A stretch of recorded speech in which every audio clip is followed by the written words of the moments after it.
नमस्कार, MN news मध्ये आपले सर्वांचे मनापासून स्वागत। लोणावळ्यात मावळ वार्ता फाउंडेशनच्या वतीने 26 जानेवारी प्रजासत्ताक दिनानिमित्त दरवर्षी जागो हिंदुस्थानी कार्यक्रमाचे आयोजन करण्यात येते। यात लोणावळ्यातील सर्व शाळांना सहभागी करून देशाभिमान जागविला जातो। सर्व शाळेतील विद्यार्थी आपल्या वेगवेगळ्या वेशभूषा परिधान करून लेख वाचवा, लेकीला शिकवा असा संदेश देत जनजागृती करण्यात आली। सावित्रीबाई फुले, झाशीची राणी, इंदिरा गांधी, कल्पना चावला ते किरण बेदी, ऐश्वर्या राय, एअर होस्टेस अशा विविध वेशभूषा परिधान करून रॅलीने लोणावळेकरांचे लक्ष वेधले। पाहूया याबाबतचा रिपोर्ट।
कसं पुढे घ्यायचं बघा, थांबायला होतं ना।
उपस्थित सर्व शाळांचे शिक्षक, सर्व शाळांचे विद्यार्थी विद्यार्थिनी, त्यांना प्रोत्साहन देणारे त्यांचे मुख्याध्यापक, लोणावळा नगरपालिकेचे आजी माजी नगरसेवक, सर्व पत्रकार बंधू भगिनी, सर्व ज्येष्ठ नागरिक, त्याचप्रमाणे माळवार्ताचं मनपूर्वक सरचे स्वागत.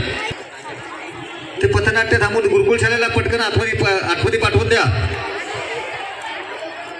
त्यांना रस्ता द्या गुरुकुल विद्यालयाला. गुरुकुल मराठी माध्यम, चला लवकर या.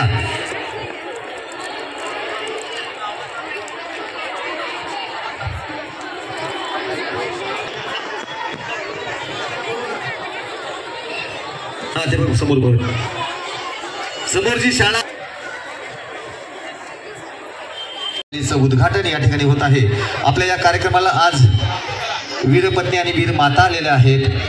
त्यांच्या शुभ हस्ते या ठिकाणी आपण आजच्या या महारॅलीचा, या नृत्य स्पर्धांचं आणि व्यासपीठावरील कार्यक्रमाचं उद्घाटन करत आहोत. मी सर्व वीरपत्नी आणि वीर मातांना विनंती, आपण कृपया उभं राहायचं आहे आणि आपण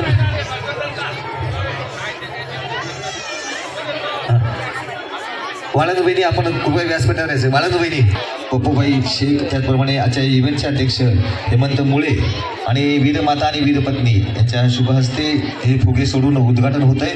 उपस्थित सर्व माळवार्ता फाउंडेशनचे सदस्य,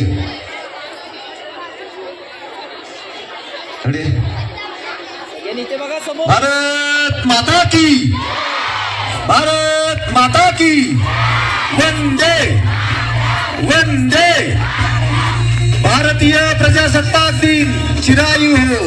भारतीय प्रजासत्ताक दिन, भारतीय प्रजासत्ताक दिन, भारतीय प्रजासत्ताक दिनाचा, भारतीय प्रजासत्ताक दिनाचा. धन्यवाद.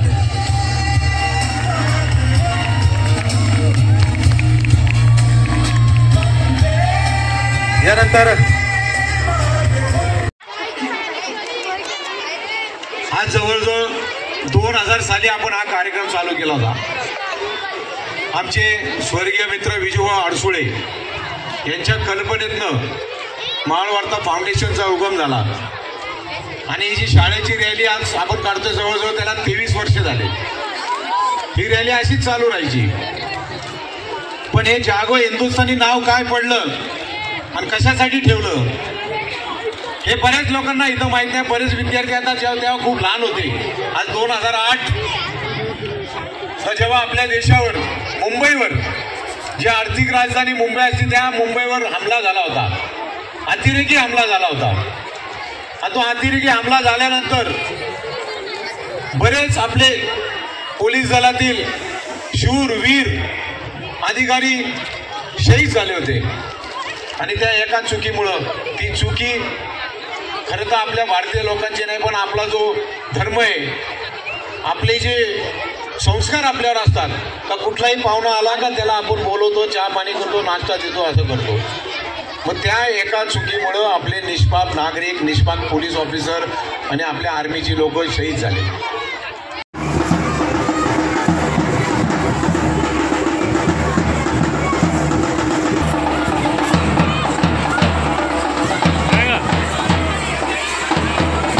अशा ठळक घडामोडी पाहण्यासाठी MN न्यूजला लाईक, शेअर आणि सबस्क्राईब करायला विसरू नका.